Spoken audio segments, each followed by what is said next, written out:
All right, everybody, Samori Benjamin here at Yankee Stadium, here with a special guest, a guy I had the fortune of meeting 2 years in a row at the Futures game during All-Star Weekend. Yankees rookie Spencer Jones got called up here this season. Spencer, man, I'm happy to see you got called up. Great seeing you here in the Bronx, man. Thank you for joining me again, man. And so you're here finally with the big club in the Bronx, man. How has these first few weeks been for you so far?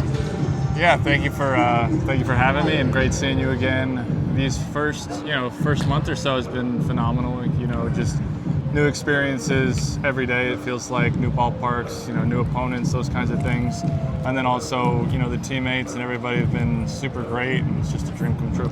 So I know you grew up in California, Southern California, San Diego area. So you were drafted 4 years ago, 2022, when actually the draft was in LA on the West Coast. So growing up in California, how much did you know of the Yankees before you got a part of the organization? Well, as a baseball fan, you know a lot about the Yankees. I mean, I was a kid who was watching MLB Network every day after school, trying to get as much baseball history in as I could. And you can't, teach the story of baseball without talking about the New York Yankees. So, when I got drafted, everybody understood the significance of this organization, and nothing but support since then. Your special moment being drafted, what do you remember about being drafted 4 years ago?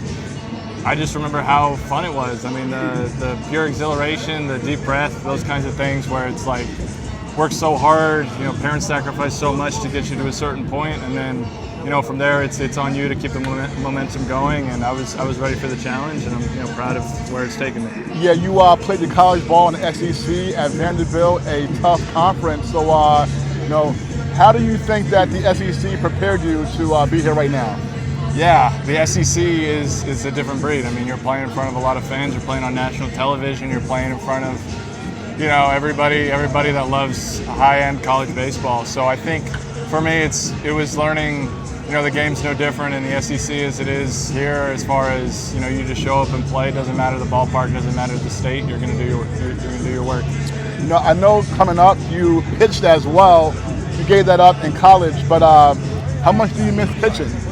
I don't miss pitching at all, to be honest. Okay. I was more of a thrower than I was a pitcher, and I think for me it was something that everyone told me I was supposed to be good at, opposed to something I believed I was good at, and I always believed I was a hitter first, and so it's worked out this way instead of on the mound, and I'm fine with it. Yeah, you're a tall guy. Did you play any other sports growing up?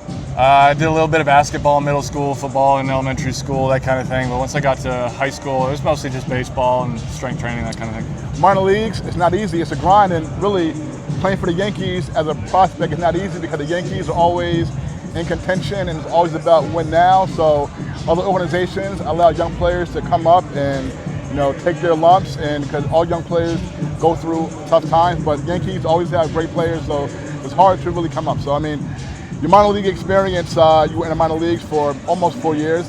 How was the minor league experience for you, just waiting your time? The minor league experience was extremely valuable to my development.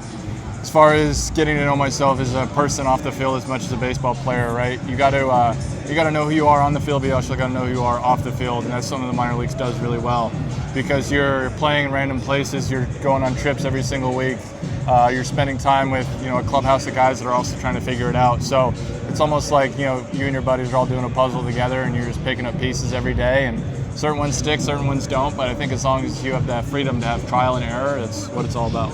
Your last year in the minor leagues, you had a really good season.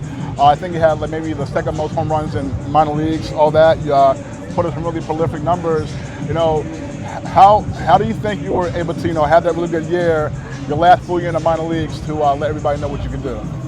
Yeah, I think for me it was some mechanical changes I needed to make, and then compound that with just the confidence that came with success that I was having. I really believed in myself and trusted that I was a major league player. So I think doing that last year was a big confidence builder. Knowing that I'm capable of having success for a full season was huge for me. How did it feel for you this year when you got the call that you were getting called up and you made your debut against the Brewers? It was very emotional getting that first time getting called up, and having my family come and see me in Milwaukee was also very emotional. So, I mean, I feel like it's very similar to getting drafted, where it's just it's an emotional situation, but it's just another step on the ladder as we keep moving. So I got to ask you about your first hit. You got a couple of games into your debut with the Yankees in Milwaukee. It was an RBI. So how did that feel?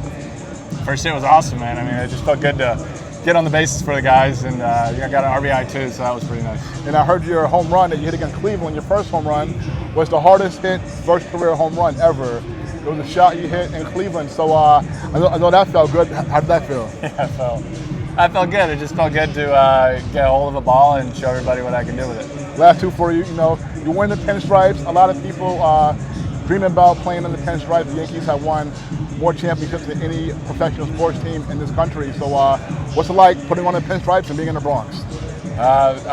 One of the things they told us when we got drafted is when you put on pinstripes you feel like a superhero, and that's definitely the truth. So I think being able to show up and play at this ballpark with all these fans wearing the pinstripes, it's a pretty special feeling and something I'll never take for granted. Last one for you. Excluding the Yankees team right here, who's the most talented teammate you ever had? Most talented teammate I ever had, excluding my Yankees teammates? Yes. Right now, here. So it could be anybody in the minors or before that. Well, I think a good one for me was my freshman year of high school. I played with Mickey Moniak. He was the senior. He got drafted first overall that year. So I think being able to see a high level of talent in high school and knowing it was possible for my hometown was super important to my development. And I'd say Mickey Moniak. All right, so folks, Spencer Jones here, Spencer Man. Great seeing you folks. So like 3 years ago, Futures game, I was actually on your plane flying out to Seattle, and then I saw you in the clubhouse for the Futures game, and you said you recognized me because I was wearing my Norfolk State University gear on the plane because it was the first ever HBCU night that weekend. But Spencer, man, great seeing you. I appreciate you, man. Appreciate it. That's the luck to you. All right, folks, we're back.